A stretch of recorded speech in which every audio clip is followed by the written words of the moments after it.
You are faithful, faithful through all things. You are faithful, faithful. Mark 13, verse 32 tells us that Jesus says that no one knows the day of the last hour, not the angels, not even the Son, but only the Father. From this, some people conclude that Jesus cannot be God, since he is claiming to be ignorant of something while God is obviously supposed to be omniscient. However, this is an erroneous conclusion. We will prove that a careful study of this passage, while taking into account the original language of the New Testament and its usage, clearly tells us that Jesus was and is unquestionably omniscient and does not deny being just that in the mentioned passage.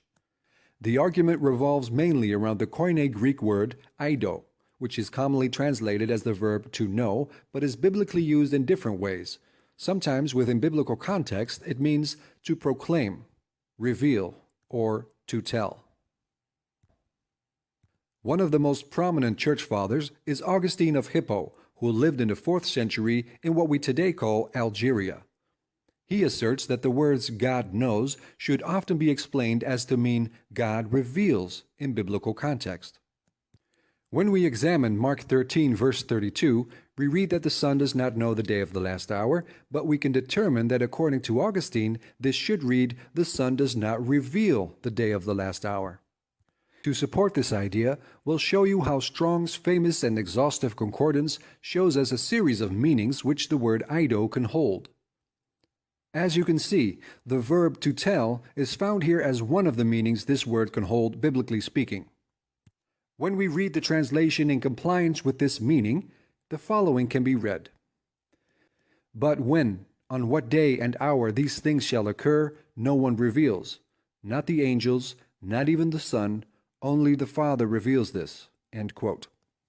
Augustine further elaborates on this argument by pointing to other passages in the Bible, such as Genesis 22, verse 12, where God tests Abraham's obedience through the offering of Isaac and said, "Now I know that you fear me."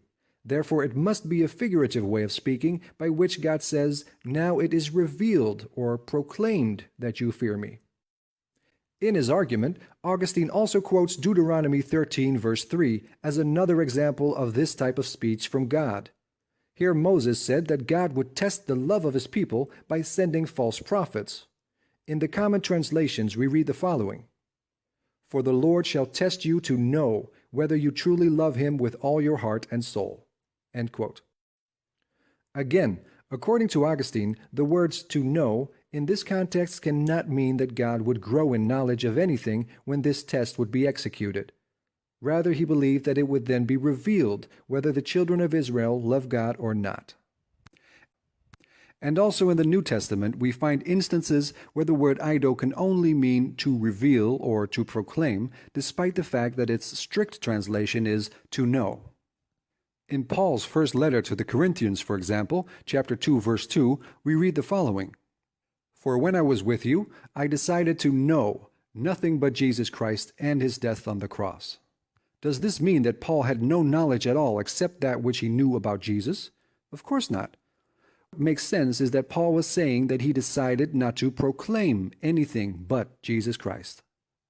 So again we see that there is no denial of certain knowledge. The words "I don't know" in biblical context are not always a claim of ignorance.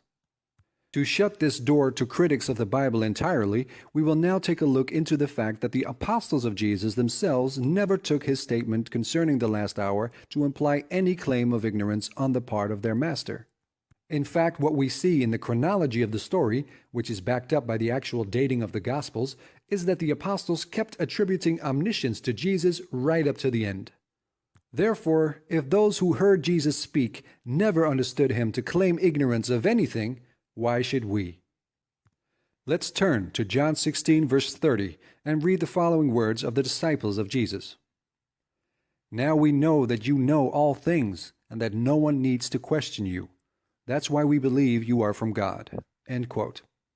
And also in John 21, verse 17, where Jesus appears to Simon after his resurrection and asks him 3 times if he loves him. Simon answers, saying, "Lord, you know all things. You know that I love you." End quote.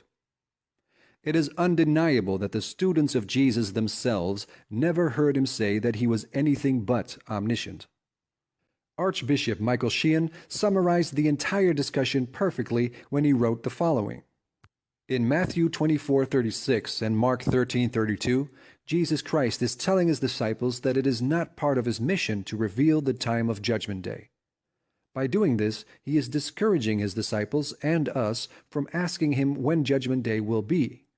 Jesus does this by using a manner of speaking that his disciples were familiar with and can be understood by people familiar with the Bible, as I briefly explained above. After his resurrection, Jesus tells his disciples that they are not meant to know the times and periods determined by God. Acts 1, verse 6 and 7, end quote. As we have shown, this is the most philological and contextually sound interpretation.